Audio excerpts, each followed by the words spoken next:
Selamat sore saudara-saudaraku sebangsa dan setanah air. Kali ini ngaji sore yang Wildo kedatangan tamu dari Medan. Beliaunya adalah Mas Julu atau Indra Huta Julu, yang mana pingin nanak-nanak pada Hyang Wildo. Ya, di sini ada Rayu, ada Mas Mamat dari Tasikmalaya, ada Bang Saiful Mujib dari Dengkoti Surabaya. Hahaha. Rahayu Yang. Rahayu. Ini ada Mas Indra Huta Julu dari Medan, ya, yang turut serta dalam ngaji sore kali ini. Gimana Mas Indra? Bagaimana kabar? Baik ya? Baik. Sehat. Mungkin bisa tanya perjalanan gitu. Ini kok sampai Surabaya saking kepingin ketemunya Hyang Wildo dengan Hyang Wildo ini gimana ceritanya? Ya, sebenarnya seperti dikatakan hanya yang bisa menemukan wali, ya wali itu sendiri. Jadi ada yang berapa mau ditanya nih ya? Pertama, yang ringan-ringan aja. Ya. Ya monggo, ingin bertanya apa ya pada yang ya. Kalau yang agak berat-berat nanti. Ya itu tadi yang seperti saya bilang, yang gerik itu sebenarnya yang menggerakkan dan menggerikkan itu sebenarnya siapa? Ya tergantung. Kayak mobil ini kan juga kadang digerakkan oleh mesinnya, kadang digerakkan oleh supirnya. Ya kita nih kadang lebih banyak digerakkan oleh nafsu daripada oleh supir yang sebenarnya.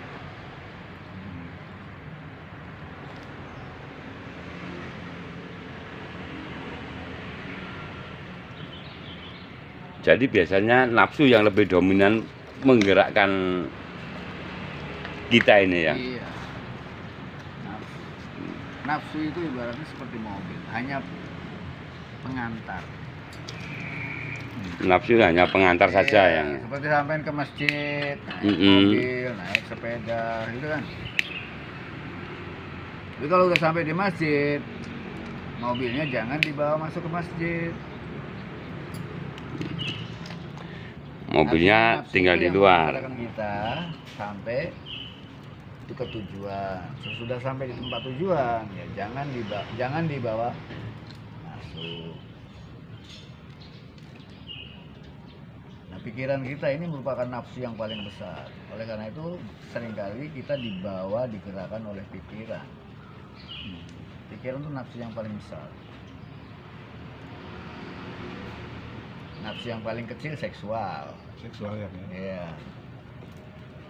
Tapi orang seringkali banyak ketakutan dengan nafsu seksual. Padahal yang berbahaya adalah nafsu dari pikiran.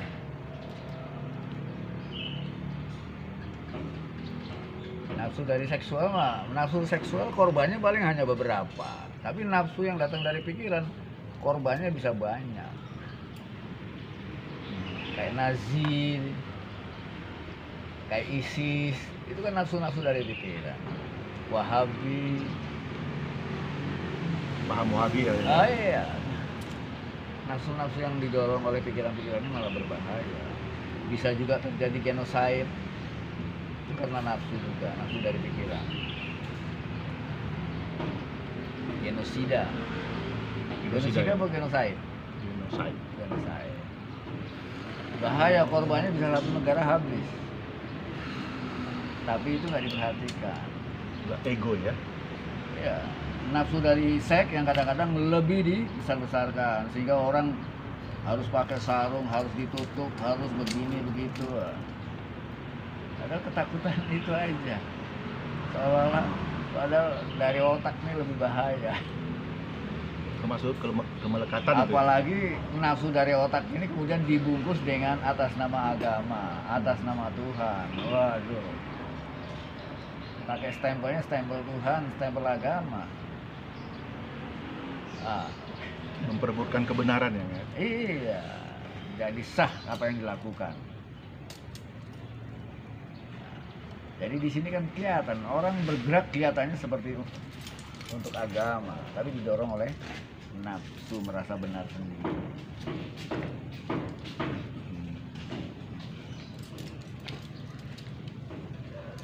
Nah, Mbah Ageng kesini didorong oleh nafsu apa, Mbah? Dari nafsu keingintahuan. Sama dengan Mas Indra, dari keingintahuan siapa sebenarnya Hyang Wildo. Mungkin agak pribadi bisa sedikit Hah? mengenai apalah sejarah yang dulu. Apa nanti aja khusus? Kalau yang mau pribadi khusus juga boleh. Apalagi yang mau ditanyakan Mas Indra, yang enteng-enteng aja, yang ringan-ringan saja.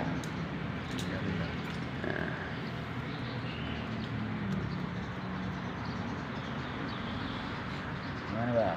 Apa kira-kira? Wis yang agak berat dikit juga gak apa-apa wis. Ya, irit dulu. Biar agak berbobot. Biar nanti. Yang itu di apa? Yang sampai nanti tadi.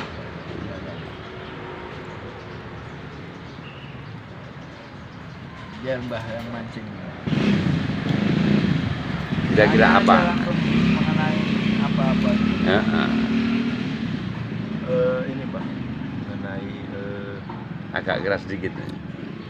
ini sebenarnya cerita anak saya. Ah, Kemarin kan meninggal di bulan Juli, umurnya 22 Innalillahi tahun. 22 tahun. Iya. Mungkin yang bisa sedikit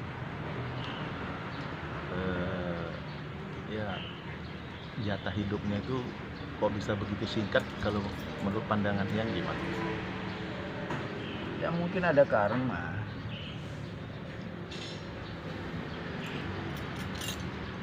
Tapi untuk mengetahui karma itu kan juga sama dengan kita menyelidiki berpikirnya seseorang.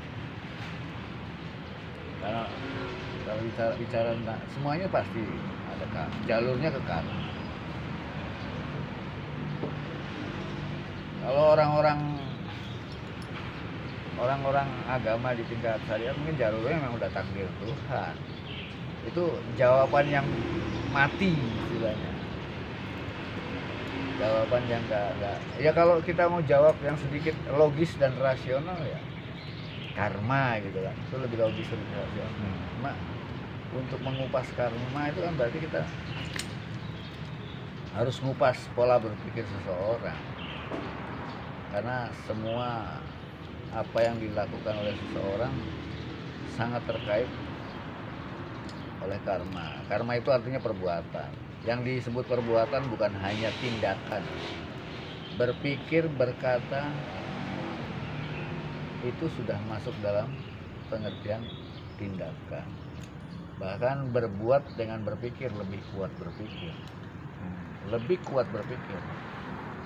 Sampean berusaha untuk berhasil dalam perbuatan, tapi pikiran sampean malah bertentangan, merasa tidak berhasil, kalah. Iya kan? Perbuatannya tindakannya arahnya untuk mencapai keberhasilan, tapi pikirannya negatif thinking. Kuat mana coba? Pikirannya. Pikiran. Sehingga ternyata semua yang kulakukan nggak ada artinya apa-apa, gagal. Nah, siapa yang menggagalkan gitu kan? Ke diri saya itu ada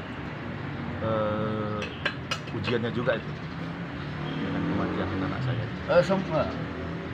semua yang dekat dengan dia terlibat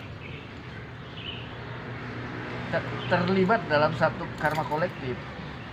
Tinggal durasinya, tinggal seberapa besar durasinya, seberapa lama durasinya gitu kan. Misalnya dengan kesedihan sampean kehilangan seorang anak, mungkin sampean bisa nyelidiki pikiran sampean, kenapa sampean mengalami hal itu. Gak apa-apa. Atau mungkin sampean pernah suatu ketika ada satu keluarga atau ada satu orang yang kehilangan anaknya, sampai mungkin merasa meremehkannya. Wah, itu aja meremehkannya gitu kan. Nah, akhirnya suatu ketika sampai dikasih jawaban lewat mengalami. Positive thinking naik. Nah iya, makanya kan hati-hati dengan berpikir.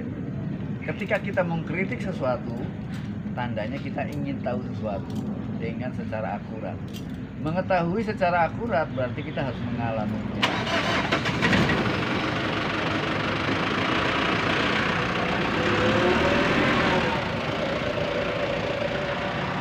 Orang yang mungkin menjelek-jelekan pelacur bisa jadi kelak akan jadi pelacur. Untuk mengetahui jawaban yang pasti kenapa seseorang jadi pelacur. Itu proses saya juga untuk melepaskan kemelekatan Iya, kita. makanya pemahaman tentang karma itu logis, sistematik, ilmiah daripada pemahaman seolah-olah kalau kita salah dihukum di neraka, baik dimasukkan surga. Itu yang kayak gitu kan anak-anak. Kalau kamu nakal tak kasih, kalau kamu nakal tak sabet, kalau kamu baik tak kasih, tak belikan es lilin. Kan anak-anak kan gitu. Memang karma anak saya itu memang seperti itu dia dalam hidupnya ya. Ya bukan hanya anak sampean, semua yang terlibat termasuk sampean pun itu. Bahkan mungkin masalah siapa yang mendapatkan karma yang terbesar bisa saja yang ditinggalkan.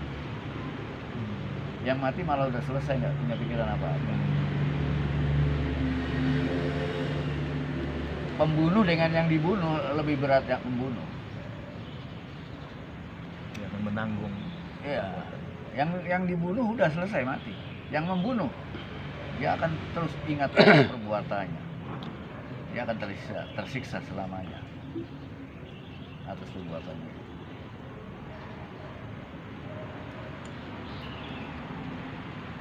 Jadi hikmahnya bagi saya apa kira-kira ya? Ya paling enggak kan memahami waktu. Memahami waktu. Kemudian agar lebih waspada terhadap gerak pikiran. Karena setiap gerakan yang kita lakukan dalam pikiran kita itu akan melahirkan perubahan dalam kehidupan.